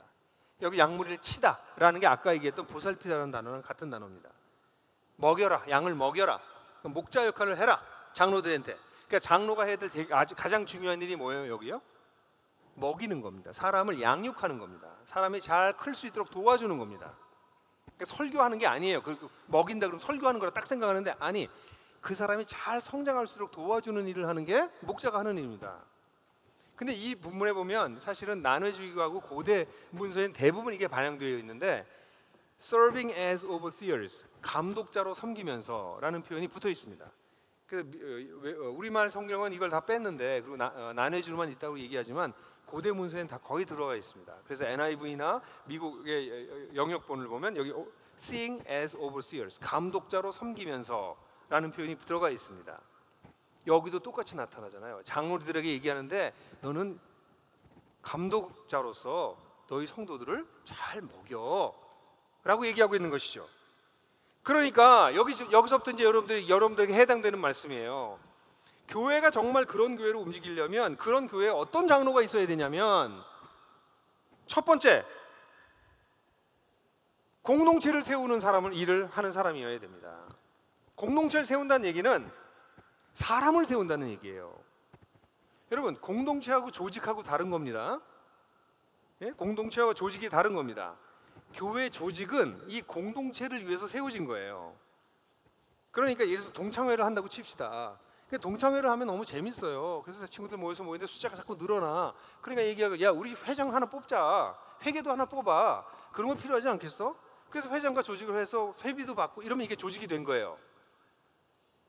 근데 회장과 서기와 회계가 이 공동체는 아닌 거예요. 무슨 얘기인지 아시겠어요? 공동체를 잘 꾸려나가기 위해서 조직을 세운 거예요. 근데 교회가 시간이 지나면 이 공동체는 뭐였어요? 하나님의 가족, 그리스도의 몸, 성령의 전이라고 하는 살아있는 유기체적 공동체였는데 이걸 위해서 조직을 세웠는데 시간이 지나면 어떻게 하면 이거는 사라지고 조직만 남는다고요. 예? 동창회에 나가는데 회장하고 회계만 남는 거예요. 조직은 남아있는 거죠. 무슨 얘기인지 아시죠? 그러니까 공동체하고 조직은 같은 게 아니에요. 조직은 뭘 위해서 존재하는 거예요? 공동체를 위해서 존재하는 거예요. 그럼 공동체는 뭐예요? 사람을 책임지는 거예요. 우리 교회에 들어온 사람을 책임지는 거예요. 그 사람을 하나님의 사랑으로, 형제의 사랑으로 책임져 주는 것이에요. 그러니까 조직을 세우면 사람들은 직책에 관심을 갖습니다. 어떤 직위를 갖느냐, 어떤 직책을 갖느냐에 조직이 강조된 때는 그게 강조가 돼요. 어디에 올라가느냐가 중요하니까, 얼마나 힘이 있느냐가 중요하니까. 근데 공동체를 세우면 사람들은 이 사람이 정말 회심했는가, 주님께로 정말 돌아왔는가, 정말 산돌이 되었는가, 그리고 이 사람이 제사장 역할을 할 만한 사람으로 성장하고 있는가, 사람에게 관심을 갖기 시작해요. 직책에 관심이 가는 교회인지 사람 하나하나에게 관심이 가는 교회인지, 그거에 따라서 교회가 조직일 수도 있고 공동체일 수도 있어요. 제가 너무나 안타까운 것은 한국에 너무나도 많은 교회가 이 공동체 성을 잃어버리고 조직으로서만 남는다는 것이죠. 그래서 교회 안에서도 조그만 교회에서 너무나 회가 많아. 이런 회, 저런 회, 저런 회. 아니, 그런 거 하라고 교회 모인 거 아니에요. 그냥 서로 사랑하는 거예요. 교회는 단순한 거예요. 옆 사람 사랑해 주는 거예요. 인생살이가 얼마나 어렵습니까, 여러분? 이 엉망 같은 세상 속에 살아남기가 얼마나 어렵습니까? 우리는 서로 만나서 위로해주고 격려해주고 믿음을 잃지 않도록 붙잡아주고 소망으로 인내할 수 있도록 해주고, 그게 교회입니다. 근데 여러분들한테 제가 당장 여쭤볼 수 있어요. 여기 오시기 전에 일주일 동안, 지난주에 여러분들이 정말 사랑해서 여러분들 시간과 돈을 쓴 사람이 누가 있었나? 그냥 생각해 보세요. 일주일 내내를 지냈는데 여러분들이 누군가를 사랑해서, 사랑은 시간과 돈을 쓰지 않고 사랑할 수 없습니다. 내 시간 손해보는 거죠. 내 돈 손해보는 거죠. 교회 예산으로 하는 거 말고요. 내 돈과 내 시간 쓰면서 누군가를 찾아가서 위로하고 격려하고 기도해주고 같이 얘기하고, 그런 걸 한 시간이라도 한 사람들이 여기 몇 분이나 계실까요? 계실 거라고 믿어요. 그분들이 장로예요. 그분들이 진짜 교회 지도자들인 것이에요. 우리의 삶은 그걸로 가득 차 있어야 됩니다. 야, 우리 회의는 좀 조금 하고요, 우리 사람들 돌보는 일을 합시다. 저는 우리 장로님들이 일부 예배 끝나고 난 후에 당회하는 거 정말 이해를 못해요. 그런 교회는 그 제일 편한 시간이거든요. 당회는 언제 해야 돼요? 수요일날 밤이든지 성도들이 안 올 때 해야 됩니다. 주일날 예배 끝나고 나면 우리 장로님들은 다 나가서 뭐 하고 있어요? 성도들 살피고 있어야 돼. 누가 힘든가? 누가 어려움을 겪고 있나? 지난주에 어려웠던 친구는 왔나? 손에도 한번 만져서 잡아주고, 야, 이번 주에 한번 내가 밥 사줄게, 한번 만나자. 그런 얘기하는 게 주일날 예배 끝나고 해야 될 일이거든요. 근데 그 시간에 장로님들 다 들어서 당회실에 가서 앉아있는 교회가 있으면 저는 화가 나는 거죠. 아니, 장로님들이 애들 돌봐야 되는데 우리 교회 어린아이들 지금 상처받고 인생 살기가 너무 어려운 사람이 얼마나 많아요. 이 엉터리 같은 세상 속에서 그 사람들 만져주고 싸매주고 같이 울고, 그거 하라고 하나님 우리 장로 되게 하신 거예요. 그거 하라고 우리 목사 되게 하신 겁니다. 간격을 줄여야 됩니다. 간격을 줄여서 그들의 고통이 보이셔야 됩니다. 교회요, 저희 나들목 교회 하다 보니까 우리 교회 성도들이 그런 얘기를 해요. 아니, 우리 목사님, 우리 교회는 왜 이렇게 아픈 사람들이 많아요? 이렇게 결혼 생활이 어려운 사람이 많고, 왜 교회에 이렇게 문제가 많은 사람이 많아요? 이 사람 돌보는 게 너무 힘들어요. 이런 얘기를 했어요. 제가 우리 교회가 특별한 거예요? 제가 그때 얘기해서 제가 그랬어요. 아니, 우리 교회 평균이야. 모든 교회가 다 있어. 근데 우리 교회는 안전하기 때문에 자기가 아픈 게 드러나는 거야. 나 아프다고 얘기해도 누가 욕하지 않기 때문에, 나 결혼 생활 힘든다고 해서 누가 흉보지 않기 때문에, 나 이혼했다고 해서 무시하지 않기 때문에 이 교회에서는 아픈 게 드러나는 거야. 수많은 교회예요. 아픈 게 안 드러나요. 그게 어떻게 교회가 됩니까? 교회는 아픈 사람들이 오는 데예요. 교회는 고통받는 사람들이 오는 데입니다. 그걸 품어주는 게 우리여야죠. 그게 장로들이 하는 거예요. 그러니까 공동체를 세우는 일을 하셔야 되는데, 공동체를 세우는 게 조직이 아니라 뭐라고요? 사람 세우는 일을 하셔야 된다는 거예요. 사람을 사랑해 줘야 된다는 거죠. 여러분들 장례식 때, 장례식 곧 올 거잖아요, 여러분들. 기분 나쁘세요? 장례식 우리 다 여기 계신 분들 중에서 제가 한 중간쯤으로 갈 것 같은데, 장례식 때 제 장례식에 와서 우는 사람이 몇이 있겠어요? 나 때문에 죽을 뻔했는데 산 사람들은 와서 웁니다. 근데 나 때문에 죽을 뻔했는데 산 사람이 없는 장로는 불쌍한 장로예요. 그렇게 영광스러운 자리에 우리를 부르셨어요. 죽어가는 사람들을 살리라고. 그게 핵심입니다. 그걸 어떻게 할 거냐, 이건 다른 문제지만,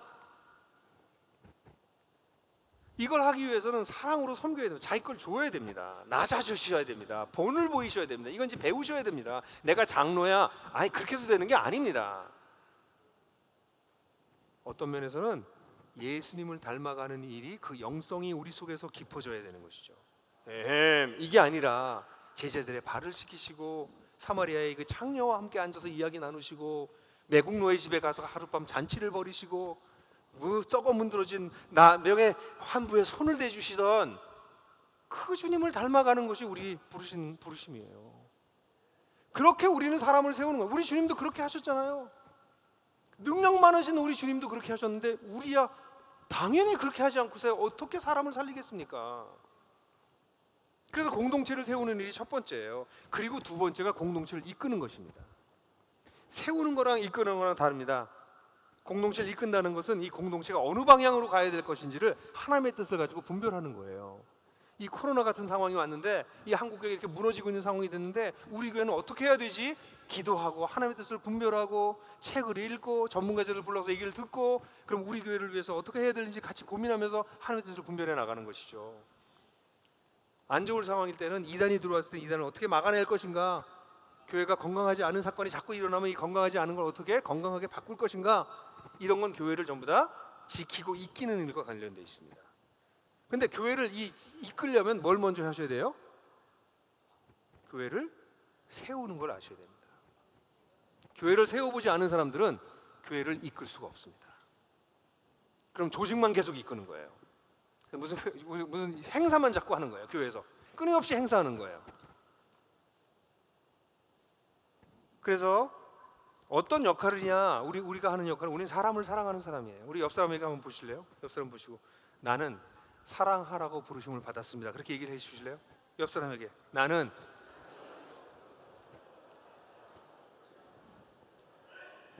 점잖게 얘기하지 마시고, 아까 형 동생 하신 분들은 형님은 동생 어깨에 이렇게 얹히고, 나 이제 좀 사랑 좀 잘 해볼게, 이렇게 사랑을 좀 더 해볼게. 그래서 우리가 여기 계신 분들이 사랑의 전문가가 되셔야 돼요. 자, 다 같이 한번 큰 소리로 말할까요? 우리는 사랑의 전문가다. 전문가는요, 공부하셔야 돼요. 공부 안 하고 사랑 못 해요. 연습하셔야 되고요, 수많은 시행착오를 하셔야 전문가가 되는 겁니다. 전문가는 이렇게 장로 이렇게 붙인다고 되는 게 아닙니다. 사람들을 데리고 10년 이상 사랑해 본 사람이 영적 리더가 돼요. 자, 그러면 이제 마지막으로 제가, 그렇다면 이런 사람이 되기 위해서는 어떤 역량을 갖출 건가라는 얘기를 하고 마무리를 좀 할게요. 그러려면 첫 번째는요, 하나님과 깊어 가는 관계를 가지셔야 됩니다. 여러분들이 우리가 예수님을 닮아갈 수 있는 이유는 딱 하나입니다. 그분을 좋아하게 되면 그분을 닮아갑니다. 근데 그러려면 이 그림표를 하나 보여드릴게요. 사실은 원래 이게 제가 만든 제자훈련 프로그램의 아주 기본적인 개념론인데요. 이렇게 얘기하고 있어요. 나라고 하는 존재가 원래는 이 하나님과의 관계가 깨어져 있고요, 그리스도 밖에 있을 때, 그러니까 나 자신과의 관계도 깨져 있고요, 공동체와의 관계도 깨져 있고, 세상과의 관계도 깨져 있습니다. 이게 지금 우리가 살고 있는 세상의 모습이에요. 사람들은 하나님을 믿지 않습니다. 하나님과 관계가 없습니다. 하나님이 자기를 사랑하는지 모릅니다. 하나님이 자기를 사랑하는지 모르니까 자기의 가치를 발견하기 위해서 끊임없이 다른 사람과 비교해야 돼요. 그래서 자기를 정말 제대로 용납하는 사람이 없습니다. 오늘 제가 아침에 이렇게 그 머리 이렇게 하고 나오면서 거울을 보고요. 괜찮은데? 그러고 나왔거든요. 아, 괜찮아요? 아, 장로님 사랑해요. 근데 아니, 내가 좋아야 돼요. 내가 좋아야 돼요. 내가 왜 좋냐면 내가 돈이 있고 내가 성공해서가 아니라 하나님이 나를 보는 관점으로 보시니까 나가 괜찮은 사람인 거예요. 나 같은 사람을 사랑해 주시다니. 어제 제가 가족들하고 5시간 넘게 같이 먹고 예배하면서 오늘 아침에 너무 감사한 거예요. 어떻게 이런 가정 아이들과 함께 살아갈 수 있게 해주셨나. 예? 그러니까 내가 좋은 거죠. 그런 사람들 어떻게 돼요? 공동체하고 관계가 좋아지죠. 근데 나를 좋아하지 않는 사람들은 사람하고 관계가 깨집니다. 여러분, 교회 내에서 계속 문제를 일으키는 사람들은요, 자기를 사랑할 줄 모르는 사람들이에요. 그러니까 예를 들어서 이렇게 건드리면 퍽 튀어나오잖아요, 어떤 사람들. 왜냐면 마음에 여유가 없어요. 그러니까 아무것도 아닌 말인데 상처받았다 그러고, 제가 제일 싫어하는 말, 시험 들었다는 말. 교회에서 무슨 시험을 그런 걸로 시험을 들어요. 시험은 저기 나가서 자본주의랑 싸우면서 시험이 들든지 뭐 이래야 되는 건데, 뭐 교회에서 말 한마디로 시험 들었다 그러고. 그러니까 왜냐면 자기의 힘이 없어서 그래요. 뭐 어려서 그런 말 한 거지. 실수로 말 그렇게 한 거겠지 뭐. 그거 뭐 그렇게 마음에 둬. 그거 툭 치고 나가야 될 건데 그게 막 그걸 묵상하고 명상하고 그걸 가지고 기도하면서. 예? 그러니까 공동체가 깨지죠. 이런 공동을 깨진 사람들이 이 세상이 망가지는데 관심 없습니다. 이러면 기후이기 때문에 지금 저는 여기 계신 분들이 우린 다 살았잖아요. 근데 우리 애들 어떡하냐고요. 우리 지구가 제가 볼 땐 이제 얼마 안 남았어요. 그리고 과학자들이 얘기하지 더 이상 돌이킬 수가 없습니다. 지금 세상이 이렇게 망가져도 관심 없어요. 자기 새끼들이 살지 못할 텐데 참 놀랍지 않습니까? 자기 새끼들도 못 살 지구가 돼가고 있는데 관심 없어요, 세상에. 이게 우리가 살고 있는 세상입니다. 근데 이 세상을 살다가 우리가 예수 그리스도를 만나요. 그래서 우리가 예수 그리스도 안에 속하게 됩니다. 여기 잘 보세요. 우리가 예수 그리스도 안에 속하게 됩니다. 그리스도 안에 속하게 되죠. 그럼 잘 보세요. 이거 애써서 만든 거예요. 그래서 딱 들어가면 그다음 무슨 일이 벌어지냐면 하나님과의 관계가 회복돼요. 끊어졌던 관계가 이어집니다. 그래서 하나님의 사랑을 받기 시작해요. 그럼 내 자신이 사랑스럽기 시작, 나 자신을 있는 그대로 받아들이게 돼요. 관계가. 그런 사람들은 공동체를 이룰 수 있습니다. 하나님이 나를 사랑한 것처럼 서로가 사랑하면서 공동체가 회복되기 시작하는 거죠. 이런 공동체가 회복된 사람들은 이 회복을 경험했기 때문에, 만물을 충만케 하시는 그 충만을 경험했기 때문에 세상을 어떻게 회복하시는지 그 하나님의 사역에 꼭 동참하고자 하는 열정들이 생기기 시작해서 세상과의 관계도 회복됩니다. 와, 이게 우리예요. 이게 우리입니다. 우리는 세상 사람들이랑 별 볼 일 없이 똑같은 사람들이었어요. 근데 그리스도를 만남으로 말미암아 그리스도 안에 속하면서 하나님과의 관계가 회복되기 시작하면서 나 자신과의 관계, 공동체의 관계, 세상과의 관계가 회복되는 건데, 이걸로 끝나는 것이 아니라 잘 보세요. 여기에서 그리스도의 장성한 분량까지 성장해 갑니다. 이게 에베소서 4장 13절. 우리가 그리스도를, 그의 하나님의 아들을 아는 일과 믿는 일에 다 하나가 되어 장성한 분량, 온전한 사람을 이루어 그리스도의 장성한 분량에 충만한 데까지 이르리라. 우리 모두가. 이게 하나님의 뜻입니다. 그러니까 교회 지도자들은 성경을 얼마나 많이 아느냐, 기도를 얼마나 잘할 줄 아느냐, 당회를 얼마나 잘 이끄느냐, 이거보다 더 중요한, 이걸 못해도 돼요. 정말 잘해야 될 거는 이 4가지 영역에서 균형 있게 성장하는 것입니다. 이렇게 균형 있게 성장한 사람은 딱 하나로 나타납니다. 자식들로부터 존경을 받습니다. 자식들이 좋아합니다. 근데 존경을 하지만 좋아하지 않는 사람도 있어요. 존경도 하고 좋아도 합니다. 거기서 끝납니다. 신앙은요, 여러분, 신앙생활이라고 하는 것은 교회에서 어떻게 하느냐는 신앙생활의 척도가 되지 못해요. 지금 옆 사람들 보십시오. 지금 상태가 어떠세요? 좀 피곤하긴 하지만 잠깐 옆 사람 보실래요? 괜찮죠? 상태가 나쁘지 않죠? 지금이 여러분 제일 상태가 좋을 때예요. 여러분 집에 가면 여러분 진짜가 나온다고. 근데 여러분 집에 갔을 때 진짜가 나왔던 모습이 그게 신앙입니다. 그래서 우리가 목자가 우리 이 교회 지도자가 되려면 제일 중요한 거는 이 지도자들이 먼저 균형 있게 성장해 나가야 됩니다. 이 네 가지 영역에서 여기 키워드들이 있는데요. 그냥 빨리 넘어갈게요. 근데 얘가 설명을 하지 못하겠어요. 예. 사랑하기, 알아가기, 사랑하기, 자기 분과 성령 충만, 형제 사랑과 섬김에도 복음 전도와 세상 경영, 예, 이르기까지 이렇게 성장하면 사람이 매력적이 됩니다. 예수님이 말씀하신 생명을 얻게 하고 더욱 풍성히 얻게 하겠다라고 하신 말씀이 풍성히 얻게 되는 일들이 벌어지는 것이죠. 이렇게 하기 위해서 그 다음에 해야 될 일들이 사람을 세우는 겁니다.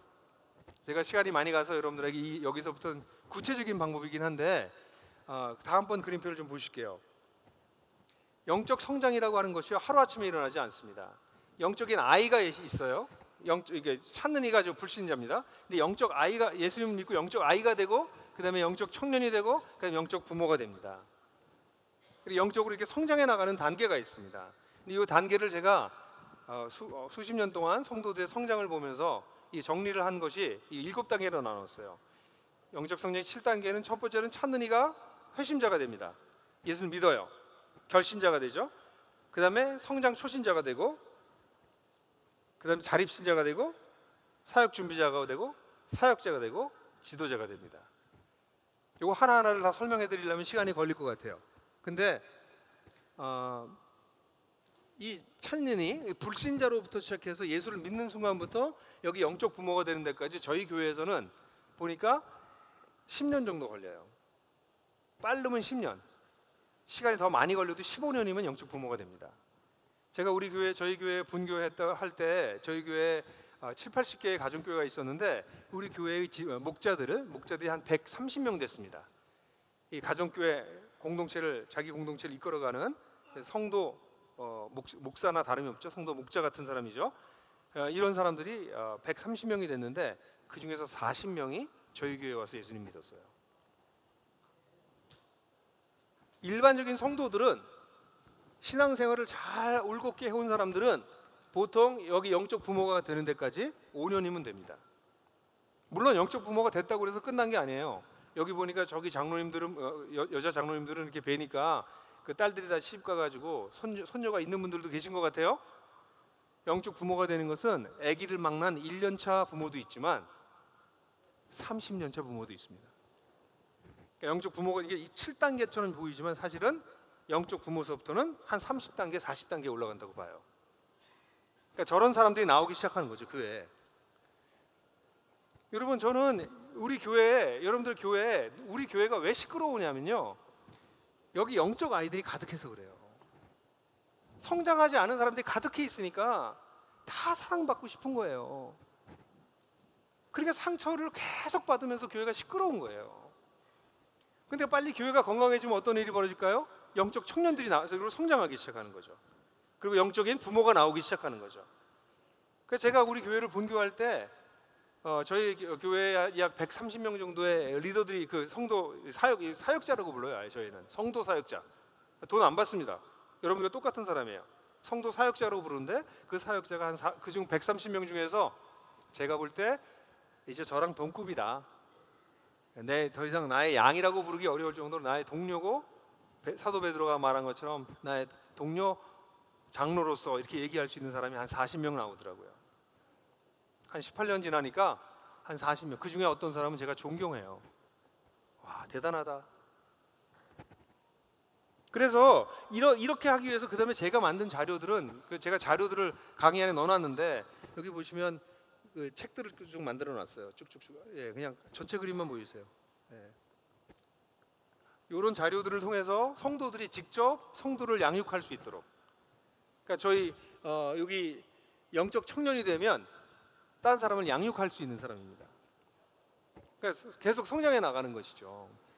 그래서 우리 하나복에 들어온 목사님들이 이런 걸 배우셔서 교회에 이것을 정용해 나가고 계세요. 그러니까 목사님 혼자 이걸 하는 게 아니라 성도가 다 함께 교회를 세워 나가고 있는 것이죠. 여러분, 저는 제 소명은 어떤 소명이냐면요, 저는 우리 교회에 있는 모든 성도들이 제사장다워지는 것입니다. 제사장인 걸 안 알려주는 교회도 많고요.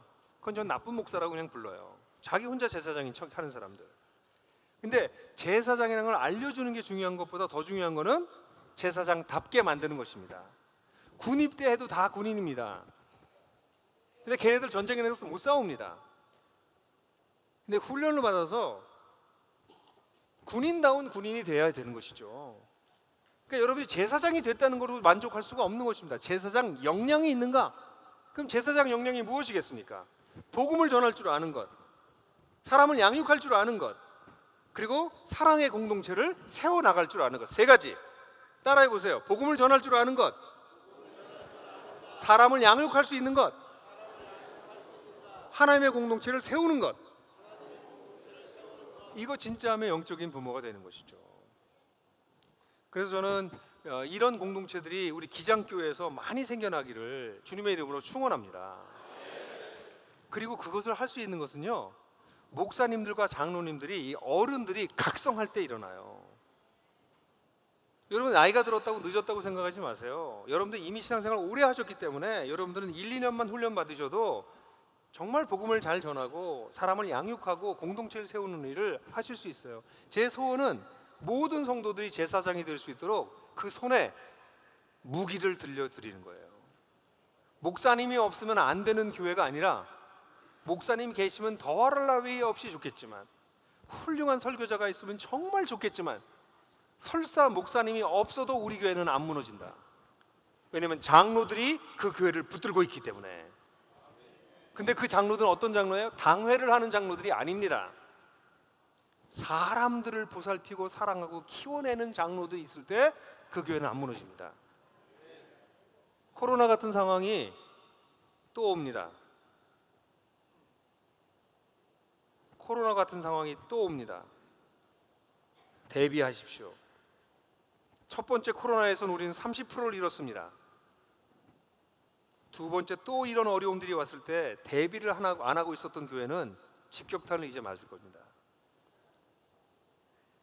그러나 사람을 사랑할 줄 아는 사람들이 가득 찬 교회, 그것도 말로만 사랑하는 것이 아니라 물질과 시간으로 사랑하는 것 정도가 아니라 하나님의 진리로 복음을 전하고 사람을 키워내고 그런 공동체를 세우는 장로들이 있는 교회는 어떤 어려움이 와도 무너지지 않습니다.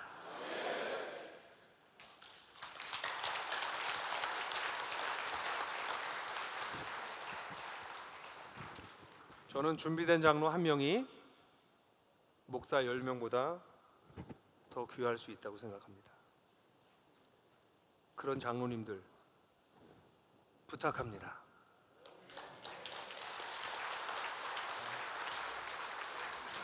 같이 마지막으로 제가 한번 기도하겠습니다. 아버지 하나님, 우리 한국교회가 너무 많이 아프고 너무 많이 부끄럽고 너무나 빠른 속도로 무너지는 것으로 인해서 죄책감, 죄송함, 안타까움, 슬픔, 괴로움, 온갖 감정이 있는 것을 솔직하게 고백합니다. 그러나 하나님, 오늘 이 자리에 와서 말씀을 나누면서 깨닫는 것은 여전히 바알에게 무릎 꿇지 않은 하나님의 사람들이 남아있다는 것을 발견합니다. 하나님, 이 기장에 있는 이 장로님들, 이 귀한 장로님들을 주님의 이름으로 축복하오니 이분들이 교회 속에서 정말 누구보다 사랑하는 사람들이 될 수 있도록 도와주시고, 그 사랑을 위해서 시간과 물질을 아끼지 않는 것을 넘어서서 하나님 나라의 진리로, 복음의 진리로 사람들을 변화시킬 수 있는 그런 영적 부모들로 자리매김할 수 있도록 주님께서 이끌어 주시옵소서. 아멘. 그래서 모든 교단의 교회들이 지금 어려워지고 점점 숫자가 줄어들다고 얘기하고 있는 매우 부정적이고 앞이 보이지 않는 상황이지만, 우리 기장의 교회 곳곳에서는 새로운 생명이 태어나고 그들이 성장하고 세상에 변화를 일으킬 수 있는 대안적 공동체가 세워지는 놀라운 역사가 우리 장로님들을 통해서 일어나도록 주님 인도하여 주시옵소서. 아멘. 예수 그리스도의 이름으로 기도했습니다. 아멘. 아멘.